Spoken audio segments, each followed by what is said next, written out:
When I was a little girl, my family lived in a tight Jewish community in the city of Krakow. My parents were not well-to-do, but they were managing all right. Till the war started, that's changed everything. Hitler began his assault of Europe, beginning with the invasion of Poland.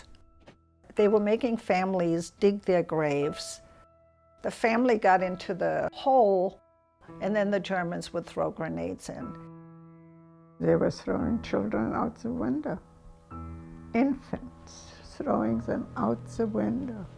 My father said that we're going to die, but I'm not going to wait for us all to be killed and shot. I'm going to try to get out. Immediately they made arrangements for our escape so that we might survive together, or not at all. There was no question of what was going on. It was there. It was there. In Czechoslovakia, there were no Germans. So for us to cross the border meant freedom. In the darkness of night, with the clothes on our back, our family escaped from the ghetto. Nobody expected to survive. That wasn't even the motivation behind making the decision to get out of the ghetto. It really was a question of how they were choosing to die rather than survive. If they were going to die, they were going to die together.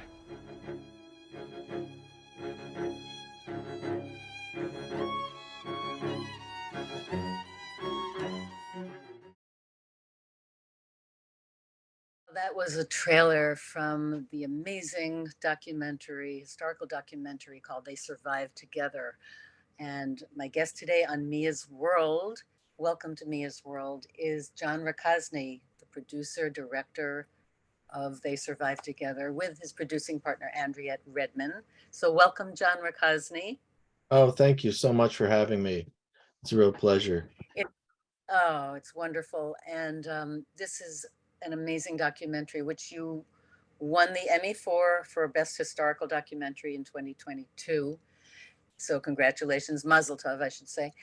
Thank you. It's really a true story of the Niger family, a story about survival and perseverance. And I don't know how to even put it into words. The best thing is to really watch the film, which people will. But I wanted to do this particularly synchronistic with this time frame because last week was Yom HaShoah, which was Holocaust Remembrance Day, commemorating the lives of Jews who died in the Holocaust in World War II. The Warsaw Ghetto Uprising was April 19th through May 16th of 1943, the Jewish resistance in the Warsaw Ghetto. And today is Yom HaZikaron, if I'm pronouncing that correctly, which is Israel's official Memorial Day, remembering fallen soldiers and victims of terrorism. So altogether, the time frame I thought was right for having you talk to us today about They Survived Together and about survival and remembrance and memory and all of that. So welcome, John Rokosny. I'm thrilled to have you here. Before we get into the interview and hear some amazing video clips from the film, just a few fun facts that we do on Mia's World.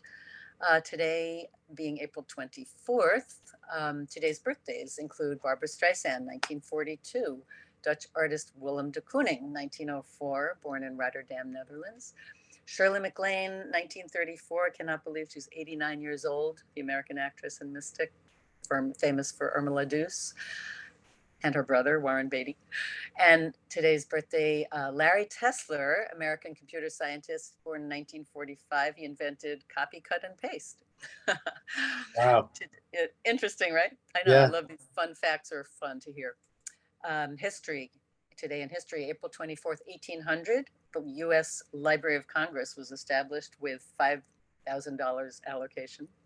In 1888, Eastman Kodak was founded by George Eastman. In 1897, the first reporter assigned to the White House, William Price.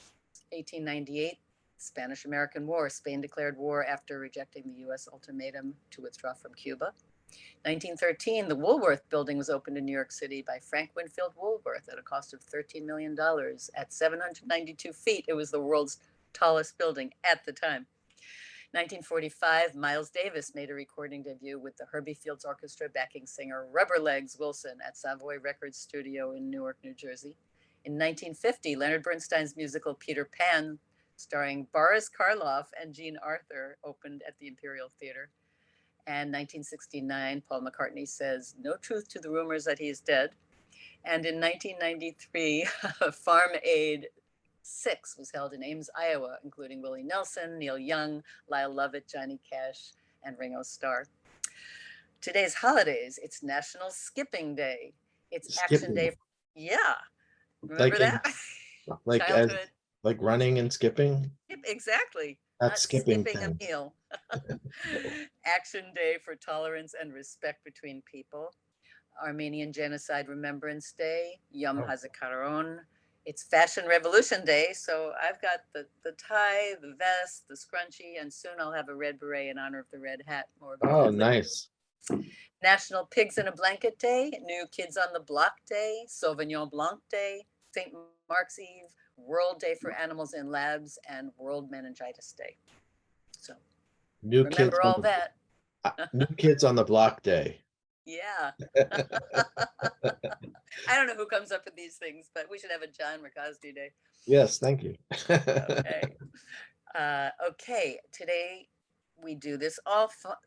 I also do a funny thing in rhyme every week. I wrap up the news in rhyme, so we try to get the gloom into bloom. Okay. Here we go. What's up with the coronation? Are we all doing Zen meditation? So was it Kate who sealed Meghan's fate in blocking the invitation?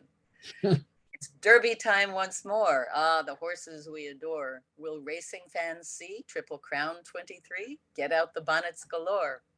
Anthony Weiner was seen with ex-Huma Abedin at the New York City event. What was their intent? To show they're going green? The Inner Circle parody show includes journalists with mojo. The theme changes each year, and just to be clear, their talent must be non-pro. Mayor Adams was a star, playing the city's rat czar. Not quite Batman, his role as Ratman forever, quite bizarre. The home goods retail store, Bed Bath & Beyond once more, insolvent again, let's all start doing Zen to fight off the bankruptcy war. Their home decor gets a prize, from bedroom to kitchen supplies, from bamboo sheets to chic love seats. This could be the final demise.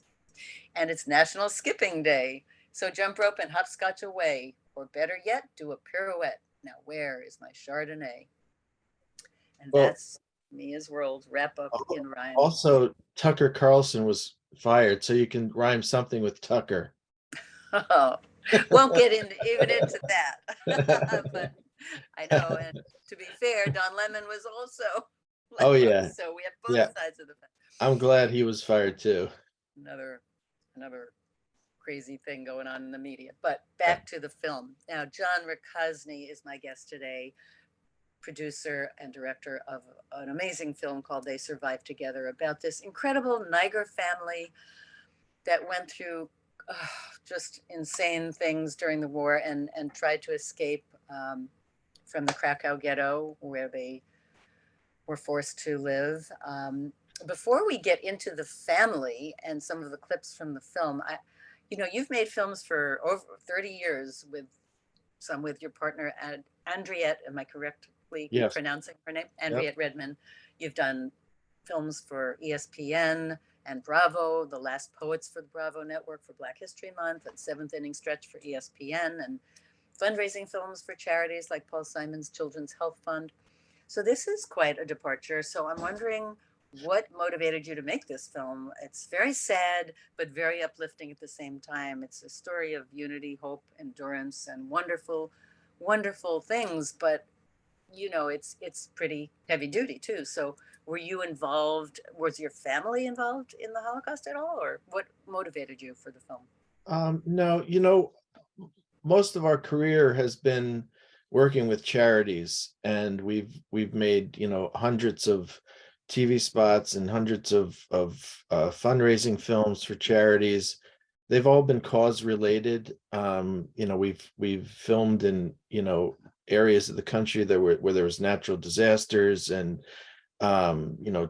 childhood cancer, all kinds of different causes that where people were, having hardships. So we've always been involved in telling stories of people who needed help or who'd gone through some kind of difficulty in their life. I produced a television show called Quiet Triumphs, which was celebrities who've gone through difficult times and how they made it through those difficult times. So there's always been a theme of that through our work. That's what we've chosen to do. Now, this family, the story just happened upon us, you know, by fate, by luck, however you want to look at it. We were Andrea and I had spent most of our adult life living in the Lower East Side of Manhattan, and we were regulars at this cafe called Angelina Cafe on Avenue A. And, it was the kind of place where you would go and, you'd meet friends who were also regulars, and you'd just have impromptu dinners, and everybody talked to each other. Everybody would say hello to each other. And Hanka, from the Contra film, Niagara. Hanka Niger from the film was one of those people. And we would say hello to her and, wave to her across the restaurant. Um, Wow. and one night, she and I both happened to like go outside. There were some chairs out front because it was a nice evening. And we were both sitting there, and she said, I wrote a children's book and I'd really like you to read this children's book. And I said, sure, bring it in. I'll buy a copy from you, and, it sounds good. And having no idea what it was about, Oh my and this kind of went on for a couple of months. Every time she saw me, you've got to read. So one night Andrea and I were sitting in there and we're having dinner, and she came over to our table and she said, listen, I'm not going to leave until you finish dinner, and you're coming over to my house, and you're going gosh. to read my book. So we did. And Oh, she lovely. she gave us both a copy of the book, and Andrea and I both read it at the same time. We were shaking our heads, our jaws dropped open. We had no idea what to expect. We just thought it was, a typical children's book that you'd Sure. find in Barnes and Noble, by the Right. millions. Right. Um, and halfway through reading the book, I didn't say it out loud, but I knew like what I was going to be doing for the next several years. I knew Wow. the story was special. I just we just connected it with this so much. Amazing. And and then I'm sorry. yeah, That's so incredibly so synchronicity of timing and people and and then we became really good friends with Hanka. We started having meals together, and then wow. one by one we would meet the rest of the family, and we tell them what our intentions were, and that we wanted to interview each one of them. And it took a while to gain the trust of the family, because Sure. they didn't know us. Hanka knew us, but the rest of the family didn't know us. Did she get to see, or any of them get to see the final film? Benjamin did, and Tosha, who's the youngest, she's still alive. Without giving away the end of the film. Sure, sure. Yeah, the others saw partial. Well, we had a shorter version that they got to see, but Well, since you're talking about Hanka and meeting Hanka, I want to play a video clip from the film, which is Hanka telling the story of the significance of her red hat that her mother got for her. And I'm going to wear my red hat in honor of Hanka and in honor of John Rokosny, and they survived together. looks So, great. Jake, please play video number 2, which is Hanka's red hat.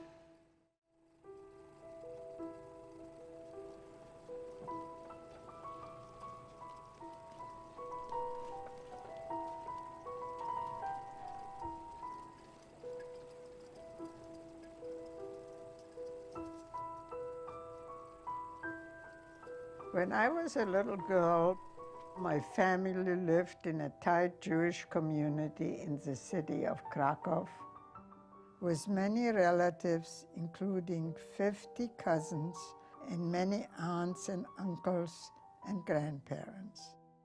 The Red Hat is a book my sister Hanka wrote, and it describes my sister's experiences as a small Jewish girl in Poland and our family's struggles and miraculous escape from the ghetto and the Nazis.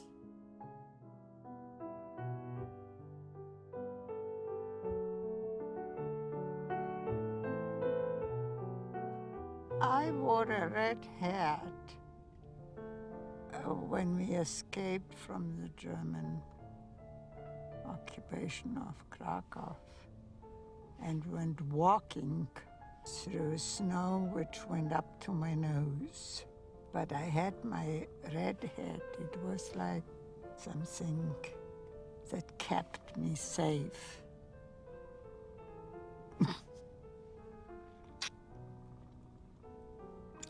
So I wear a red hat now. That was Hanka Niger telling the story of the red hat. I am wearing a red hat in honor of Hanka and the Nigers and John's beautiful film. I just want to mention Frank London composed a lot of the music in the film. Yes.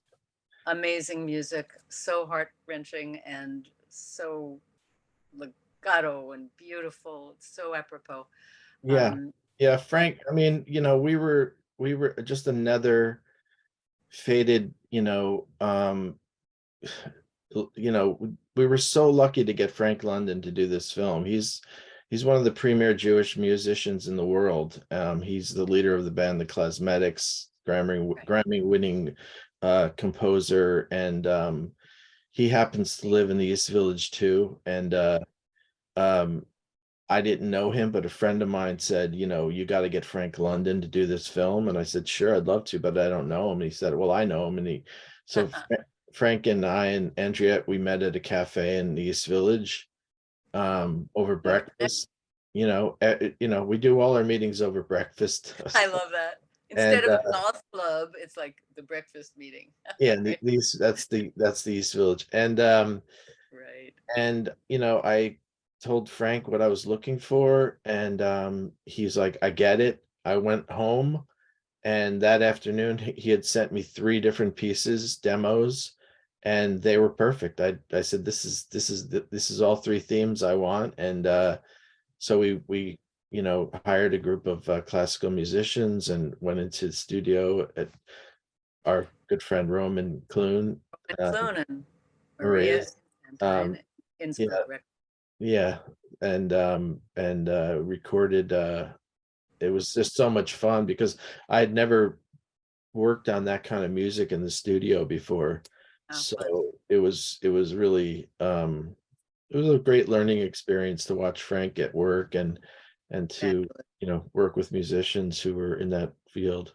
Well, as a musician myself, I know how crucial the music is to a project, and this just makes it all the more entrancing, enchanting, and I honestly melancholy and beautiful at the same time. Yeah. I wanted to ask, the film talks about some miracles in the, that the family went through. Things like the red hat that her mother seeming just miraculously found a vendor with a red hat, and it came to her to buy the hat, and it made such a difference in Hanka's life.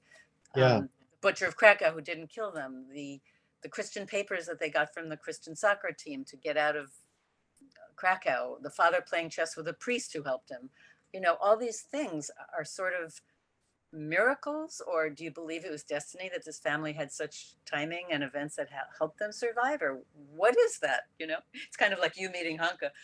Yeah, that's really interesting. I mean, I personally, I believe in spirits, and I believe in the spiritual world, and I believe in I don't know, miracles is a strong word, but I believe in destiny, and I like that word, destination. yeah, and they also were their personalities, I think, were perfectly suited to get them through this. The mother was extremely tough, You Oh, know, she was a businesswoman. She ran the fruit and vegetable stand. right, So she knew a lot of people. She was very sociable. She knew how to connect with people. The father was a soccer goalie, right? So right, he had instincts of saving, right? He was right, also a chess player. right, As he knew strategy. So right. the two of them together were the perfect combination because not only did they survive by escaping, but they had to the children had to survive the whole time during the ghetto because That, the children were being killed first. You know, anybody who was not of age to work or be useful to the Nazis, they were killed, you know. right, And right. so the parents did so many different clever things to keep the children alive Wow. until the liquidation, and then that's when they escaped. So it's, you know, it's a combination, and they were, you know, also the kindness of people because they were helped by Yes, people the along the farmer way who helped who hide them in the wagon and all risking their lives, you know, exactly. along the way, you know, and you got to ask yourself, what would you do in that situation, you know? Absolutely. That definitely comes up during the film. Another significant part of the film for me, because I'm a very nostalgic, memory based person. The film highlights certain memories. Basia remembers the sound of the boots and the butcher of Krakow and the orphanage and the images of throwing children out the window and the hospital in the ghetto and the boy on the bike, Marcel, who disappeared. Um, so I'm just wondering if you consciously emphasize those memories, because those were beautiful to listen to. Yeah, you know, we worked with a wonderful editor, Patty Schumann, who I've worked with for years and I've known for years. And she's super experienced, super smart. Her and her husband Dave Steck, who did the special effects and color on the film, they run the Yonkers Film Festival. Very smart people is in the film world, and you know, we wanted to create this sense. Well, first you see what it was like before the war and how life was normal, and then Yes, then they moved into the ghetto and they tried to make things normal, you know, while they were living in the ghetto. And we wanted to have human stories, um, you know, that so people could see just that these were children trying to have a childhood, and they had, you know, they had their grandparents and they lost, you know, their cousins and their aunts and their uncles, and they also had crushes on boys, and they had, you know, so we wanted to keep this thread going that they were humans, you know, they weren't just, you know, numbers. sure. Absolutely comes through in the film. It's so beautifully threaded with all these elements, the music, the humanistic portions, the horrible portions. One of the horrible portions, which I didn't know so much about, is the Butcher of Krakow. Mhm. Um, and I think the best thing to do is to play the clip, The Butcher of Krakow, Jade #3, The Butcher of Krakow, so you can hear this.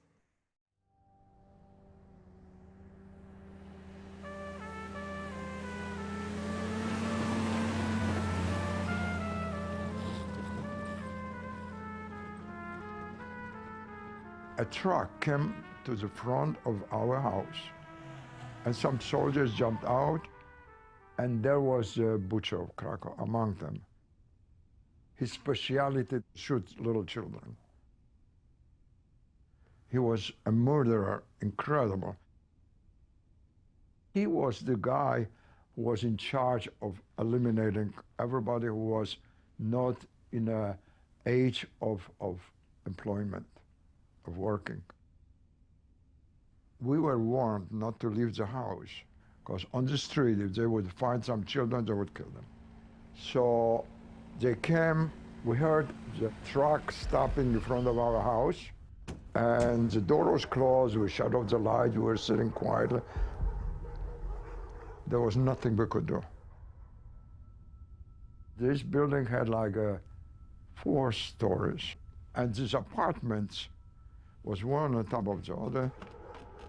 They started to run up the stairs. We heard the boots, you know, one after the other. The soldiers would break the doors with the rifles, and he would go in there. He was the shooter. And whoever was alive, he would just shoot. And we could hear it because they were screaming from fear. So we hear the screaming and screaming and shooting and quiet. And that would go like that from floor to floor to floor. Above us, there was my friends. I used to play with them. We heard that they broke the door there. And we heard these children screaming, but they were shut. And it was quiet. And we were the last one because we were on the bottom floor. And he got in. His uniform was full of blood, like a butcher. And he had a gun in his hand. And he stood there like very calmly.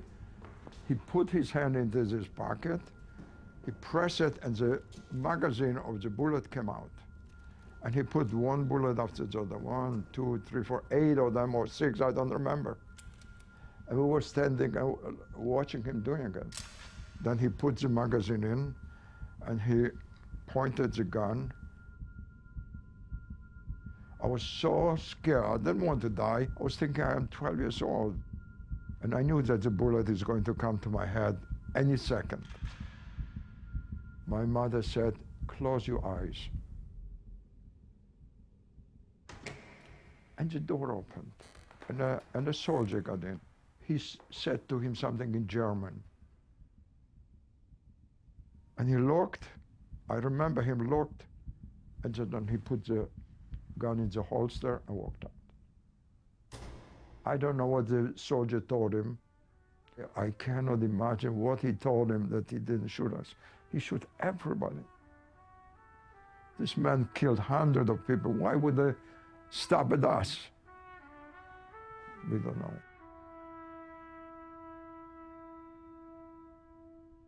Then the German decided to eliminate the ghetto altogether.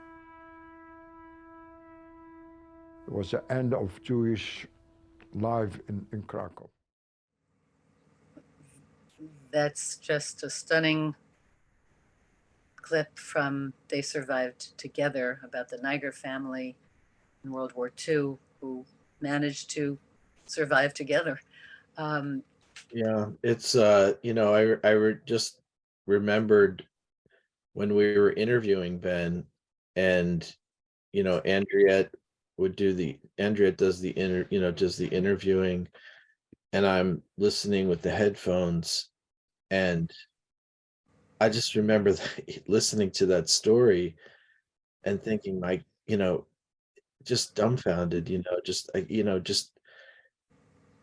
just sitting in a room with this man, and in an apartment in New York, and with the headphones, it gets into your psyche, and it was just such a impactful moment.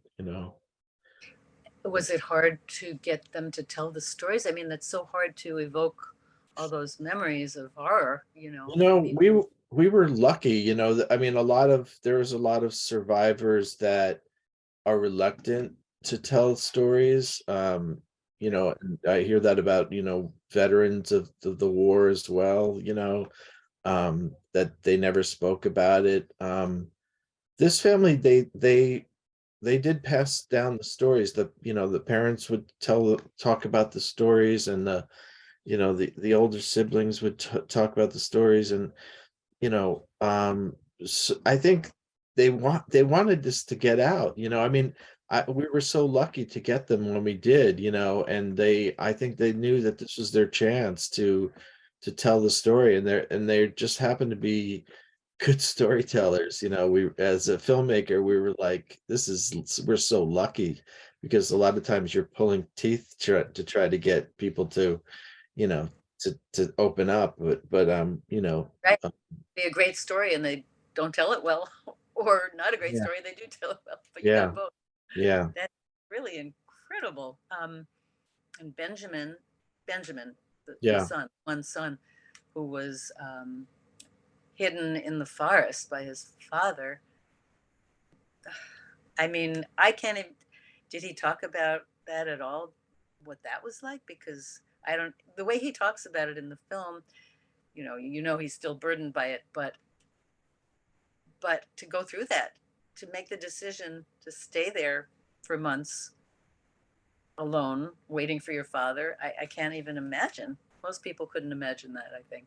Yeah, I think Benjamin, I mean, yes, he's very scarred by that, what happened to him, and we find that out. And but I also think there's, this is just my personal viewpoint. I think that there's also a sense of pride, that he was able to do that, because he was able to survive on his own as such a young boy, um, you know, and just figure out how to get food, how to stay warm, how to survive for so long on his own. It's a story, it's a movie into itself. It really is, because when you think about current generation, we won't get into that, but I don't think Well, anybody could. It's well, incomparable to when any you think. of us, when we're in our day-to-day life, and we can't find the remote, or Right, that's the big problem. Right, or the video freezes up on the right, TV, and you're like, what's going on? The smallest things, but I absolutely. mean, and then you just have to think about what other people have gone through in their life, and it kind of changes that perspective. Yeah, absolutely. I mean, I sort of also wondered what kept them motivated to go on, because so many people gave up, and understandably so, under those hard conditions. I guess they're, like you said, the parents were pretty strong and very savvy and very strategic, but still, as young kids, I mean, Yeah, I know. I mean, Basha was 3 years old, and she was just, you know, I always we've been doing a lot of live screenings. We've been traveling around and doing live screenings, and we do Q&As. oh yes, how's that? That must be Oh, thrilling. it's great. I mean, we're getting really good crowds, and the response is really good, and the questions are so, it's really, it is fun. It's enjoyable to talk to people and to meet people and to hear the reactions. But you know, um, I always say, like, people with families, and they have little kids, and like trying to get like four children to go to, like, an amusement park for the day is hard, right? Yeah, you know, yes. you got to think about the food and the bathrooms and this one behaving, and where's that one, and and what they had to go through with, Abasha being 3 years old, just told constantly be told to be quiet. She said she didn't speak until she was like 10 years old, because she Wow, she was really? just trained to be quiet. I mean, she spoke when spoken to, but she would never offer anything, because she was so, trained to just keep quiet. Wow, that's wow, Yeah. amazing. What if that's quite a family. So, who's alive now? Um, Who- Benjamin Yeah. just Benjamin just passed away like 2 months ago.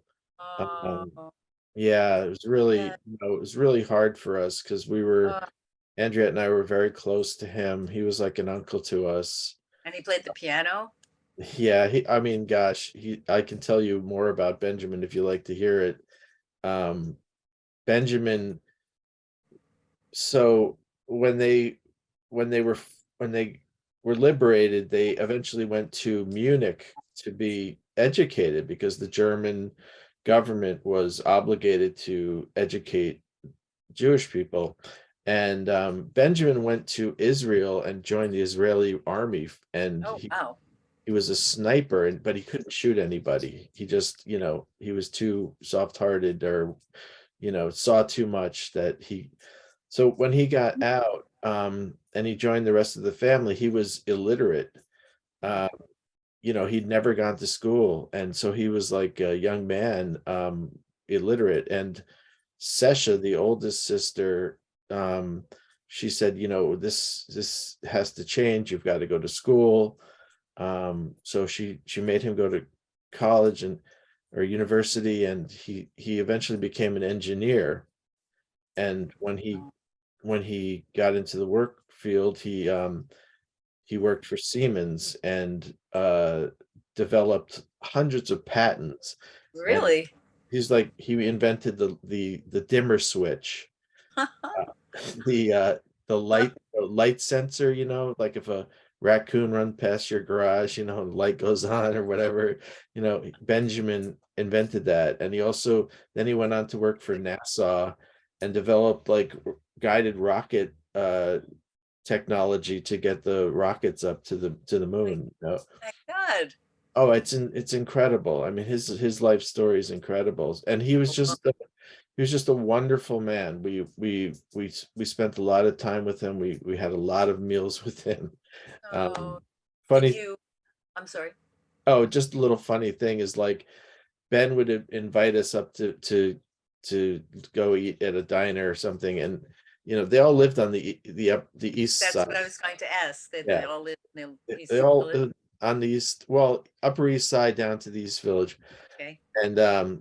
And Ben would say, come up and we'll have a meal. And so we'd go there, and then, Tosha would be there, Honka would be there, and then we'd and go to where Sesha was in her nursing home and get her and wheel her. Like, they just were always together. I mean, every time we met, it was just a group of them, and it was just amazing, how close they stayed. And um they'd go on vacations together. I mean, I don't, do you go on vacations with your siblings? No, I've tried to, but not. No, not. It's not the norm for most people, I Yeah, think, and so yeah, certainly that family yeah, definitely stuck together. I yeah, mean, I think, after what they went through, it's so heartening to hear that. In yeah. fact, one of the most moving parts, which I want to hear now, is the clip about, I guess, Basia and Tosia talking about what the Holocaust did to them home, as a relating to their home, or where is home. What the Holocaust does, it makes you lose your home, your language, your background, your family.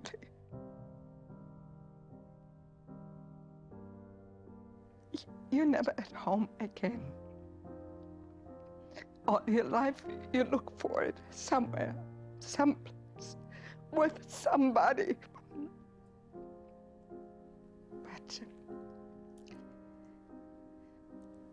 this is what it's been like for me.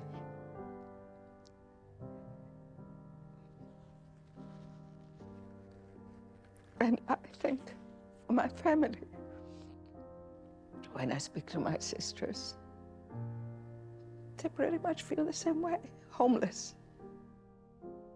When you listen to the whole story, it's incredibly heroic. And it's kind of a reminder of what, very regular people are capable of.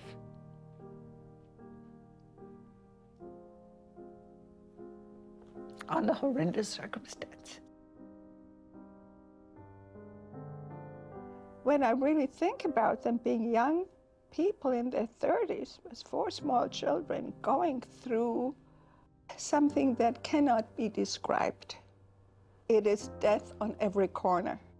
Wherever you go, wherever you turn, you could be killed, shot, gassed, or found out who you are.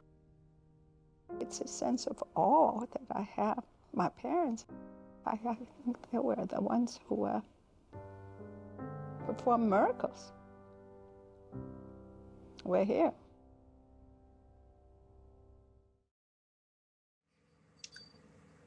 Yeah, well, they were all here, but now only Tosia is alive.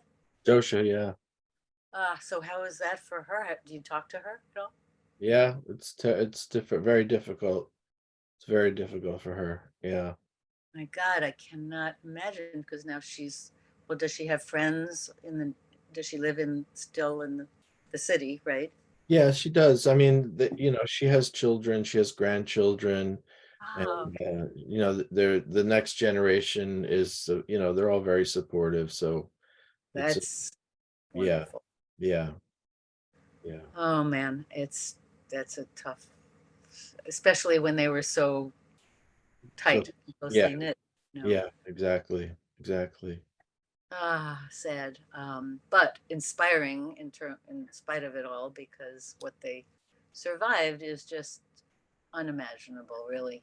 Well, we were told very early on that they were one of or the only family to escape and survive as an intact family with two parents and four small children, because like I said, the survival of children was very rare. But as a intact family, they were told by the Jewish Museum that they'd never, out of the thousands of stories that they survivor stories they heard, this was the only one they heard like that. So Really yeah, amazing, yeah. amazing. And you just miraculously happened into the, what was it, the Angelique? Angelina Cafe. Angelina, is it still there? Well, it's now called Bin 141, but it's still there and it's still the same Same owner. group of people. They moved to like two stores down, and it's same food, same brilliant chef Rafik. Um, What kind of food? well, it's sort of Mediterranean based, but you can get lots of good different dishes there. Oh, I think that's nice. it's yeah, Have I to think check it's yeah. that. So now that you've done this, what do you have a plan for the next project? Yeah, I mean, we're still really busy with this film. Doing the little Screenings. screenings, and we have one next Sunday at the 92nd Street Y, Oh, fantastic. April 30th at 6 April p.m. 3rd.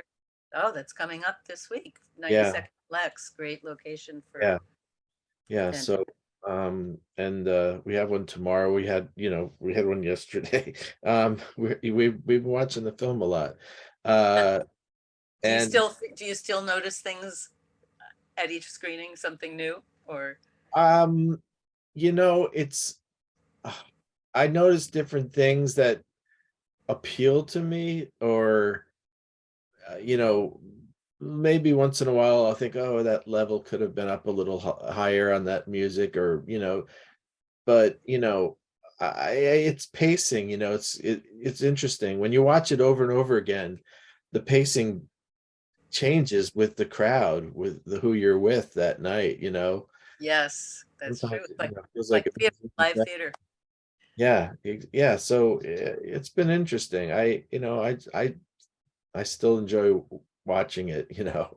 Um, Well, I found the storytelling, the expressiveness of each of the siblings is really extraordinary. They're not actors, but they're like actors. They have I these know.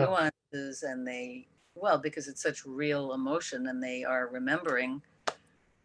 My grandmother was from a town near Poland, and it's funny because the one Polish song that I played on the recorder is Krakowiak, which is the Krakowian song, right? But it's just the music, the imagery, and the expressiveness. It's really remarkable. Tell me about. Uh, we're going to close out the show in a few minutes with a lullaby called Dorme Dorme, which is Avon Fair is the group. That's Andriette's group. Yes. Yeah, they're a vocal group, and they play around the city, and they primarily do traditional folk music, mostly from the 16th and 17th century in the British Isles. And Ah, uh, beautiful. we did a fundraiser event for this film, and they sang this song. So I said, oh, we got to get this into the film, so we recorded it for the film. It is a beautiful lullaby. Is it like a folk lullaby from, Sephardic Jewish song. Yeah. oh my gosh. I mean, it's all, you're not Sephardic, or you're not Eastern Ashkenaz. You're not Jewish. I'm Catholic. I mean, I was born and raised Catholic, you know. I kind of appreciate all different religions now. And you know, and I'm just, you know, very I've always been fascinated with the Jewish religion and Jewish traditions, and grew up with a lot of Jewish friends and still have them, and you know, just I love it. So That's wonderful to feel the curiosity of absorbing and learning about a different culture. Were the Nigers, were they religious Jewish, or more reformed, or yeah, they were more Jewish in the tradition, you know, culture? culturally Jewish. Yeah. I mean, did they celebrate? Did they have seders at Passover? Do you know? Yeah, yeah, we used to go to their seders and their Ah, Hanukkah nice. celebrations and the bat mitzvahs and bar mitzvahs. And, you know, it was great, you know. I mean, it was really You were it like was adopted. You were in the family basically. I know, it was great, you know. My brother did get a fair percentage of Jewish in his DNA, so I think Really? yeah, so I think we have some Jewish DNA in our family from the Slavic side. My mother's all Irish, Uh-huh. and but my father was from Slovakia, and so I really feel like there was a great grandparent back there, you know, because people Christians, I mean Jewish people sometimes, you know, out of safety just said we're Christians, you know, and then it could Well, just like the Nigers, they yeah, had to yeah, get their Christian papers, which, right, yeah. oh, the story of They Survived Together is an amazing documentary, and I highly recommend you view it. Where can you view it, John? Yeah, it's on Amazon Prime. You can rent it up from Amazon Prime. You can also there we have DVDs. People still buy DVDs at we sell them at our screenings. We sell them on Amazon. You know, we sell the DVDs and people, you know, they either buy them for themselves. A lot of people I know have bought the DVD and donated it to a school or a library or Oh, synagogue fantastic. or an arts center. You know, we're trying to get it into as many schools, institutions, museums, libraries.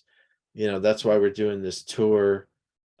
We just want as many people to see this as possible, you know, because it's very important to know what happened, The you history. know, the history, and to, you know, be on the lookout for, you know, authoritarianism and you know, and that kind of thing. So Yeah, uh, no, it's a really must see film, thank you and so much. And I really appreciate you having me on your show. Thank you oh, both. sure, John. It's a pleasure to have you, John Rokosny. Thank you to you, to Andriette Redman, to Hanka and all of the Nigers, Yeah. to Roman Clune and Maria Infantine for recording Yeah. you guys, and to the illustrator for the red hat.